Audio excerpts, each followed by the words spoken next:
Hey guys, this is Them Nerds. I'm Jerry. You know my boy Tony. We're here today to talk about our top 5 picks for Disney Plus shows. Either it could be titles, characters, events, whatever you decide to pull out of our glorious minds. Right. Tony, what's your number one? Well, I'll tell you what, I am going to start. These are in no particular order for me. The very first one that I thought of is one of my, I wouldn't say my favorite, but it's one of the more memorable SpiderMan storylines. And it is the One More Day storyline. It only covered a few issues, but it kind of reshuffled the Spider-Man universe for a while. In that particular story, Aunt May is shot and killed. And Peter makes a deal with Mephisto to bring her back. And the deal is that Mephisto makes with both Peter and Mary Jane is that if he gives Aunt May back, then the marriage of Peter and Mary Jane is erased from history. And it's like they were never married. It also erased the recently revealed knowledge at the time that Peter Parker was Spider-Man, because it came right after Civil War in the comics, that is. And so he went back to having Aunt May, but no recollection of his marriage to Mary Jane. It's a kind of a controversial storyline. It got a lot of guff because they used some kind of supernatural situation instead of just using like a divorce or a death to reshuffle the universe. I would love to see this as like an animated, it has to be animated for me because I don't think it would really fit into the overall continuity of the MCU at this point. I'd like to see it as an animated miniseries, maybe like a 5-shot miniseries, or as an episode or multi-episode arc on What If. I think that introducing Mephisto in this way might be kind of cool. And it's also just a really like challenging storyline for fans to engage with. Comics fans had a hard enough time with it, and I think casual fans would be like, "Oh my gosh, this is so shocking." So that's the first of my 5. Jerry, what do you got? My first one would be StarGamers, which is a series within the XMen universe that was started off with. It's the father and mother of Cyclops and Havoc. If you ever watched the animated series, they did a whole little flashback of this, pushed their 2 sons out of a burning airplane with a burning parachute to save their lives. And you would presume that they're dead, but in all actuality, they're beamed up into an alien craft ran by the Shi'ar. And they are, the wife is killed and murdered, and the husband escapes with a few other felons, very similar to the Guardians of the Galaxy situation, where they steal one of the Shi'ar ships, and they basically become space pirates. And so they're constantly stealing from the Shi'ar, and their ultimate goal is to try to bring down the Shi'ar Empire. So I thought it would be a great animated series. So like maybe something similar to like Into the Spider-Verse, where and yet you could get real like A-list actors to do it, so that if at some point you need to bring them into the MCU, you already have all of your cast already going. But I just think that it's on the level of, think of Solo or The Mandalorian, where these people are like, bringing cargo or people and trying to get them out of, sticky situations through space. And it's like, it's basically Star Wars within the X-Men, continuity, and I think it'd be amazing. The character's name is Corsair, is that right? Yes. Yeah. Or Kazar. Something. I don't know. Not an alien. When you mentioned that, I immediately started thinking of Firefly. Yeah. It's kind of the vibe that I get from it. That's a great choice. Exactly like that. So for my next choice, again, these are in no particular order. I chose Marvel Zombies. Gerald informed me that this is already planned for an episode of What If, but I think they deserve more than one episode. It would be kind of a cool. I would of course want this to be animated. I don't think that they need to blow the budget on trying to recreate that kind of special effects. But I think it would be pretty cool. It would allow them to bring in a lot of characters that haven't been there, and would be outside of the main continuity of the MCU. So it would just be kind of a cool way to like bring in a character and then they get killed because they're a zombie. And it would just be kind of a fun one for me. So that's my number 4. Jerry, what do you got next? My number 2 is the X-Men. I've said this before. I think it should be a Disney Plus show. Starting off in the 50s, let it go. The 10 episodes are, you can do multiple seasons before they ever make it into the movies. So you kill all the backstory that a movie takes, and so you can get right to the point.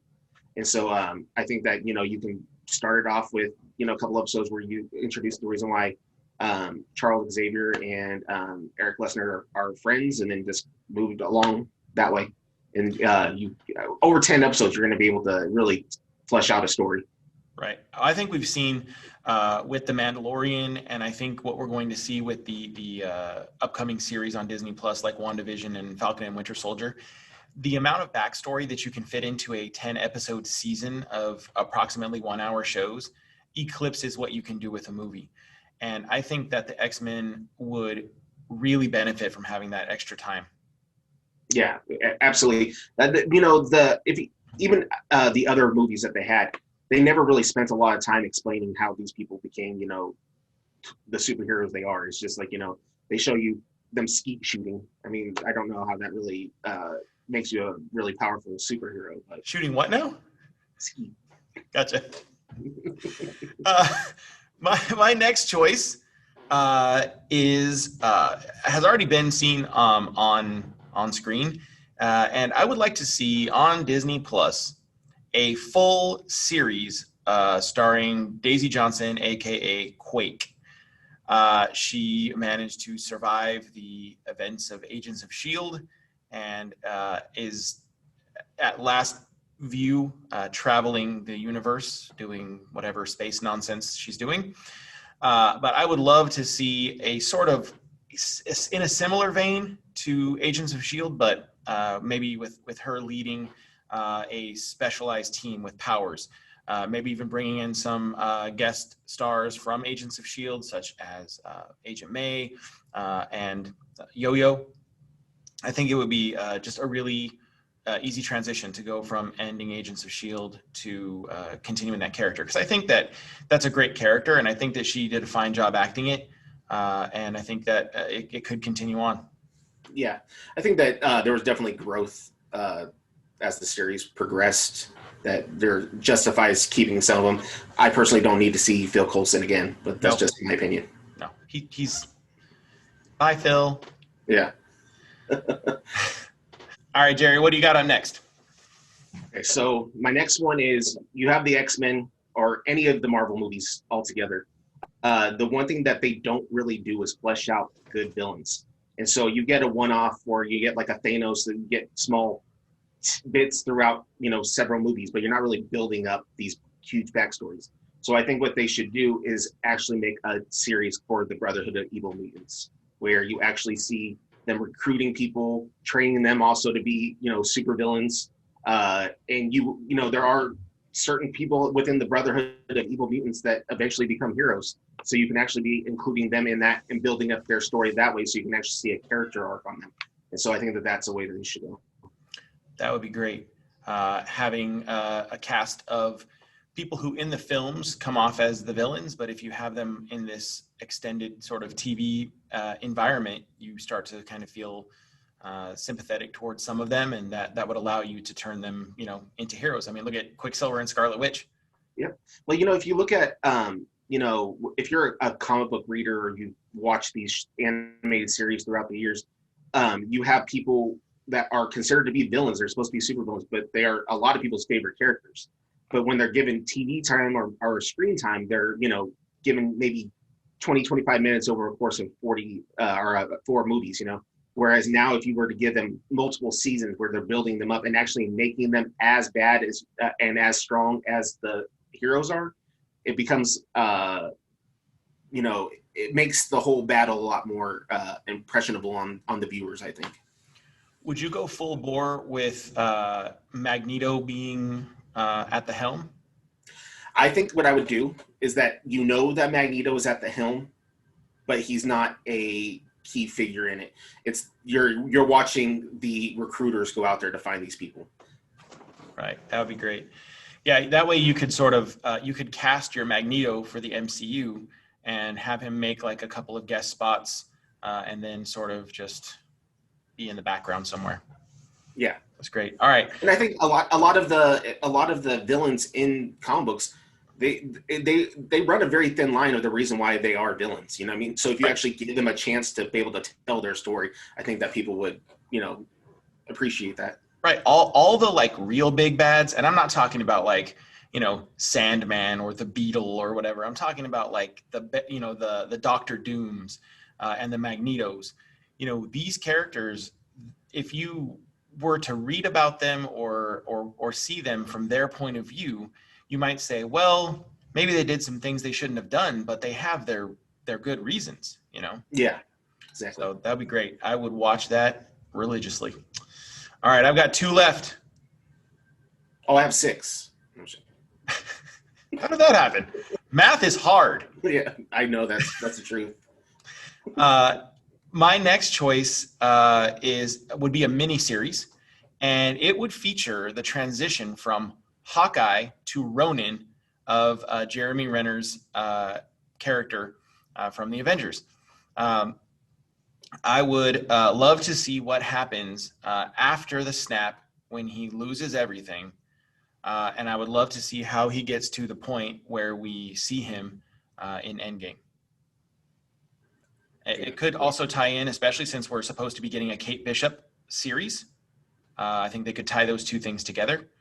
Hawkeye is always kind of the butt of the joke when it comes to the Avengers, but I think he's been such an integral, vital part in the Avengers, the West Coast Avengers. He's always been around, and Jeremy Renner does a good job with that character, and I would love to see that play out on screen. I think that would be really good, and it's also a way to, if they wanted to, they can, bring in Shang-Chi into that also. Sure. Yeah, he spends a lot of time over in the Orient.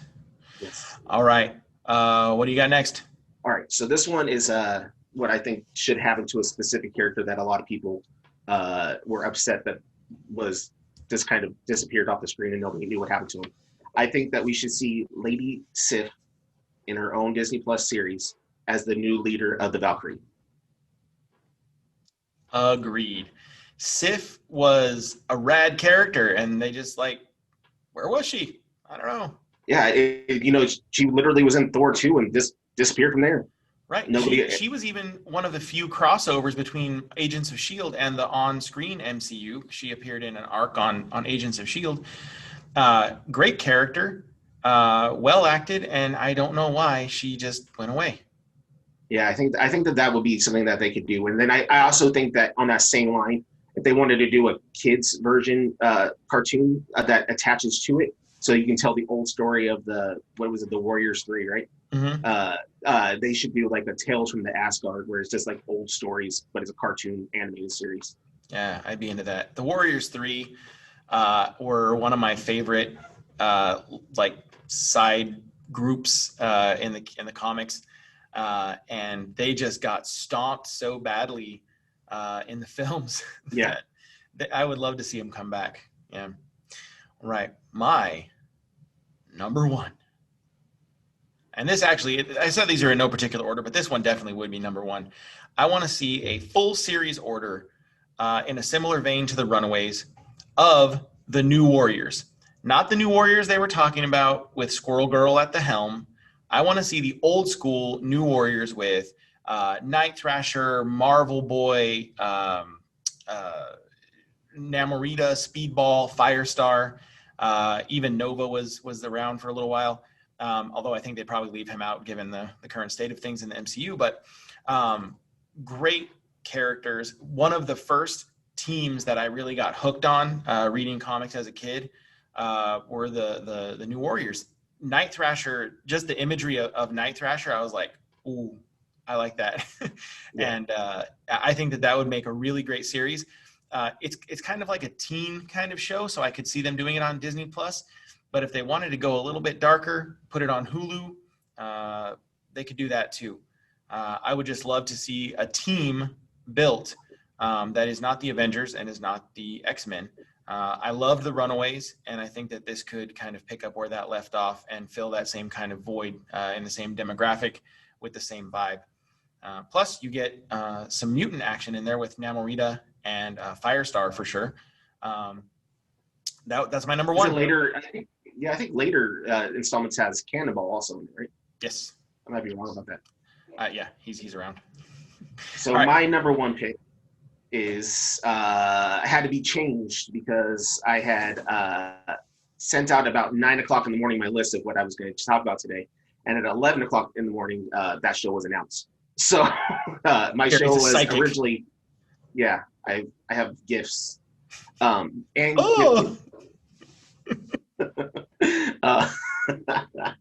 was Nick Fury. I thought he deserves an actual Disney Plus series, and I guess the gods heard, and they went ahead and gave him his own show. So which I think is going to be amazing, especially if it's. I'm hoping that it's going to lead to a TV show for Sword. But I guess we'll see. Right. So what'd you replace it with? I replaced it with the Hellfire Club. And I think it needs to be gritty. I want it to look like Mad Men, take place like in the 60s, just like, actually one of the scenes in X-Men First Class where they actually show the Hellfire Club was probably one of the better scenes, like where they actually took the time to create what was kind of put into the comics. And I would love to see them, flesh that out in a very similar way to how Brotherhood of Evil Mutants is out there. You got these powerful people who are running a club and basically running aspects of the government and, killing people off. And it's like basically a mixture of Mad Men meets The Sopranos. And I think that it would be an excellent TV show. Yeah, I would be super stoked for that. I think that both of us should be hired by Marvel Films. And I think that we should quit our day jobs. And you can handle the mutant part of things, and I'll take I would just appreciate it if they stop bugging my phone so I can keep an idea. Right? Your FBI agent is kind of a jerk, sending all your information out. Although I think if one of us is on a watch list, it's probably me. Probably. Oh, well. All right. So those are the top 5 properties, stories, characters, events that we want to see on Disney Plus. If you feel so inclined, please comment what properties you would like to see represented on film, either on Disney Plus or Hulu. Properties from Marvel Comics, of course. We will be doing a similar show featuring different aspects of Star Wars very soon. Thank you for joining us. Don't forget to do the cheesy internet thing and like and subscribe. Give us the old thumbs up. And please like, share, talk to us, please. And we will see. Please clap. Huh? Please clap. Please clap. Thanks, guys. Be good. Be good to each other. Bye.